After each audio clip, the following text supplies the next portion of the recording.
বিশ্রামগঞ্জ দ্বাদশ শ্রেণী বিদ্যালয়ে শিক্ষিকা বদলিকে কেন্দ্র করে ছাত্রছাত্রীদের বিক্ষোভ।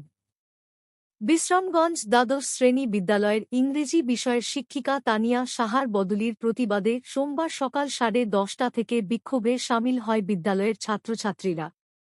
আন্দোলনকারীরা বিদ্যালয়ের মূল ফটকে তালা ঝুলিয়ে বিক্ষোভ প্রদর্শন করে। ছাত্রছাত্রীদের দাবি, তানিয়া সাহার বদলির আদেশ অবিলম্বে প্রত্যাহার করতে হবে। তাদের অভিযোগ, শিক্ষিকার বদলিতে পড়াশোনার ক্ষতি হবে। তাই তাঁকে এই বিদ্যালয়েই বহাল রাখার দাবি জানিয়েছে তারা। আন্দোলনরত ছাত্রছাত্রীরা হুঁশিয়ারি দিয়ে জানিয়েছে, যদি সোমবারের মধ্যেই বদলির আদেশ বাতিল না করা হয়, তাহলে তারা জাতীয় সড়ক অবরোধের মতো বৃহত্তর আন্দোলনের পথে নামবে।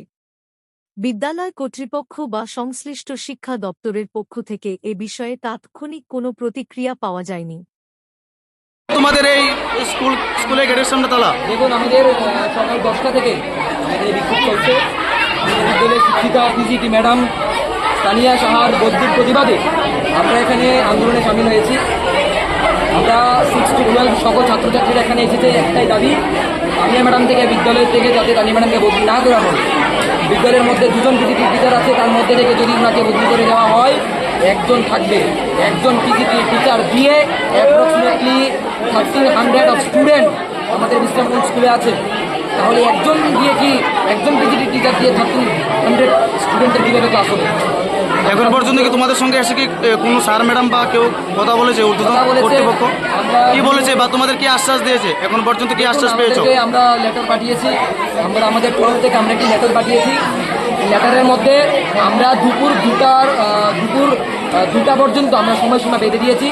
2টার মধ্যে যদি যেই নোটিফিকেশন আসবে, যদি ক্যান্সেল হয়ে যায় সেই অর্ডারটা, তাহলে আমরা আন্দোলন এখানে সমাপ্ত করে দেবো। কিন্তু যদি আমরা কোনো পজিটিভ কোনো বার্তা যদি না পাই, তাহলে আমাদের আন্দোলন চলবে।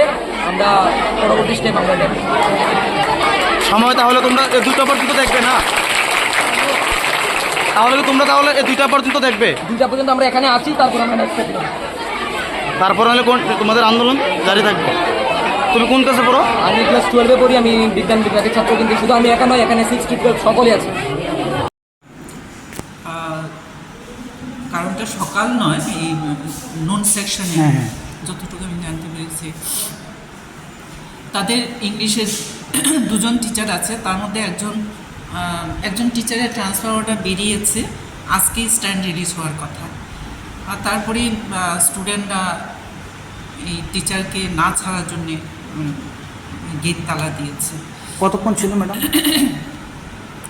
কতক্ষণে এটা শোনার পরে আমরা তো গেছি, আমি পার্সোনালি গেছি, ওদের সাথে কথা বলেছি, ওরা শুনতে নারাজ। যাই হোক, পরবর্তী সময় বোঝানোর পরে এখন ওরা ক্লাসে ঢুকেছে। ম্যাডাম, ওদেরকে কি আশ্বাস, ওরা কি আশ্বাস পেয়ে? আশ্বাস মানে কি, ওদেরকে বলা হয়েছে যে অনেকগুলো স্কুলে তো ইংলিশের টিচারই নেই, আর তবু তাদের তো 2জন টিচার আছে।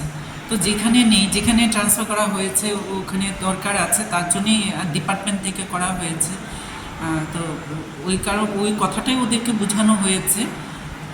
ওদের তবু ওরা দাবি রেখেছে যে এই ম্যাডামকে যাতে রাখা হয়। তো আমরা বললাম যে ওই স্কুলেও তো দরকার, কারণ সাবজেক্ট টিচার ছাড়া তো ক্লাস 12 স্কুলগুলো চলতে পারে না।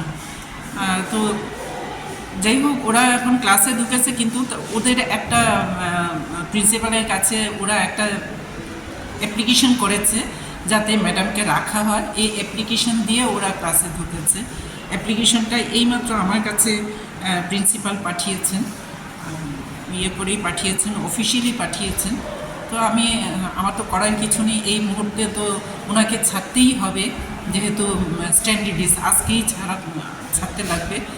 তো তাদের যে এটা দেখি আমরা কি করতে পারি, পাঠিয়ে দেবো। তাদের যে ডিমান্ড যে এই ম্যাডামকে রাখতে হবে, না ডিমান্ড তো বাচ্চারা করেছে ঠিকই, হয়তো বা তাদের দরকার আছে। স্টুডেন্ট সংখ্যাও বেশি আছে, দেখলাম প্রচুর স্টুডেন্টই আছে ক্লাস 11 এবং 12-এ, কিন্তু ডিপার্টমেন্টের অর্ডার ওটাও তো ক্যারি করতে হবে। তো দেখা যাক, এখনই আমরা রিলিজ দেওয়ার পক্ষেই আছি, রিলিজ দিতেই বলবো এবং বলেছিও। এখন পরবর্তী সময় দেখা যাবে। ম্যাডাম সেই বিষয়ে teacher কি আপনার কোনো হায়ার অথরিটির সঙ্গে কি কোনো কথা হ্যাঁ, হয়েছে? কথা হয়েছে, জানানো হয়েছে। আমি করিনি, ডেপুটি ডিরেক্টরকে বলেছে একটু যোগাযোগ করতে, উনি কথা বলেছেন। তো আমাদের স্যারও ছুটিতে, ডিরেক্টর স্যারও। তারপর দেখা যাবে আর কি কী হয়। এমনি আপনার ডেজিগনেশন আমি ডিও শিখাই, নাম? কণিকা।